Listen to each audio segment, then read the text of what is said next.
Tässä on mun joululahjojen esittely. Niin eka mä sain tämmösen mustikäribullin. Mä oon juonut sen jo. Sitten mä sain tämmösiä vanulappuja, koska mulla on aina vanulaput. Ja sit mä sain tämmösiä 2 kappaletta. Sitten tällaisia, toista vähän pienempiä, toista vähän isompia. Sitten mä sain tän näköisiä ja tän näköisiä, koska mä otan ehkä niin kuin pienen yrityksen. Sitten mä sain tämmösen, mitä tähän niitä koroi. Sitten tämmösen vähän pienemmän, se vähän niinku tän näköisiä koroi. Sitten mä sain ihan perussuklaata. Sitten mä sain tän kokoisen niinku verrattuna nää.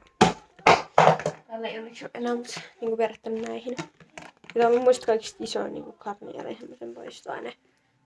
Ja tää on oikeesti vaikka iso mun pään kokoinen. Sitten tällainen, mihin voi pistää esimerkiksi shampooa tai hoitaa, niin kun lähdet vaikka uimahalliin tai johonkin reissuun tai johonkin kaverille yökylään. Niin sit mä sain tän näköisen paketin. Ja nyt tulee vaatteiden esittelyyn. Mä sain niinku tällaisen ja sen nää housut. Sitten mä sain tällaisen. Ja tää on siis tämmöstä vähän niinku villanne, tai semmoista villantuntusta. Mun ääni on vähän niinku mennyt, mut siis tällainen. Mä sain tämmösen yöpuvun setin, mä voin näyttää kohta. Sitten tämmönen valkoinen huppari. Niin sit tällaiset ihanat housut. Sitten 2 mustaa niinku peruslökäreitä.